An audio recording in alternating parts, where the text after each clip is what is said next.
C'est un enchantement, hein, cette promenade, Philippe.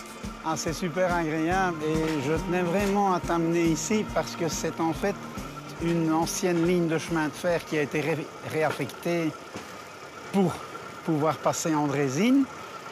On va parcourir, tu vas le voir avec moi, plusieurs endroits enchanteurs. À gauche et à droite, il y a plein de petites routes qui permettent d'aller plus en profondeur dans la vallée de la Molinier. La Molinier qu'on aperçoit d'ailleurs hein, quand on passe sur un pont. On la voit, regarde, on va bientôt arriver près d'anciennes carrières. On va voir également des ruines. Il y aura énormément de choses que les amateurs de tourisme vrai et de nature seront très contents de découvrir. Tour à tour, tour à tour, tour à tour.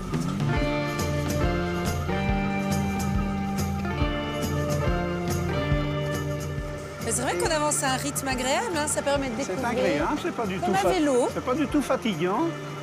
Quand les deux personnes, ce que nous sommes en train de faire, pédalent gentiment, c'est très agréable. On a une très très légère montée, mais ça va. Le décor est assez enchanteur avec les rochers. En fait, la drésine en elle-même a deux parcours. Un parcours qui fait Falain, Warnan et retour, et un autre qui fait Falain, Maretsou et retour.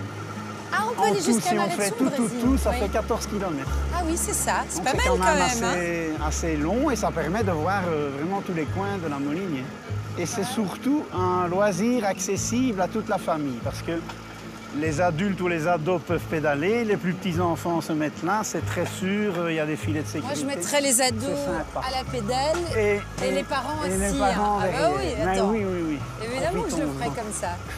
Voilà, Armelle, on arrive très bientôt à la gare de Falain et je vais avoir l'occasion de te présenter Paul Arnoul, qui est en fait le créateur fondateur des drésines. Chouette ça. Bonjour Paul. Bonjour. Ah bah, je suis ravie de vous rencontrer. Armelle. Enchanté. Alors, c'est vous qui avez eu l'idée géniale de fabriquer ces drésines? Ben oui, c'est-à-dire qu'il y a très longtemps, nous avions ici une ligne désaffectée. On se demandait qu'est-ce qu'on devait en faire. Et alors j'ai proposé d'installer des drésines. Et tout le monde a bien ri, parce que c'est pas possible. C'est une ligne stratégique. C'est une ligne stratégique, on ne pouvait pas l'utiliser. Quelle est de où à où?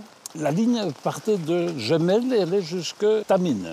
Dans le temps, c'était une ligne qui servait à transporter des marchandises. On allait porter du bois des Ardennes vers Charleroi, ou dans les mines, et des mines ont déposé du charbon là-bas. Et je vous parle d'il y a 100 ans, il y a plus de 100 ans. Cette ligne a été construite en 1875. Et après, c'était compliqué de la récupérer? Non, c'est-à-dire qu'après, on a eu des péageurs là-dessus, etc. Mais à un certain moment, celle-ci était désaffectée et plus personne ne roulait dessus. Et vous avez pu y poser ces drésines que vous avez inventées de toutes pièces ou vous les aviez vues quelque part? Non, je les ai vues déjà ailleurs. Et il y avait un fabricant en France qui avait monté des drésines pour un petit syndicat d'initiative qui a essayé sur ses voies, comme ça. Là, j'ai trouvé que c'était pas mal. Cette histoire a combien d'années? Ça fait 25 ans. 25 ans. Aujourd'hui, quand vous voyez la vallée de la Molinier pleine de drésines, de touristes heureux, ça vous rend? Très heureux aussi, bien sûr.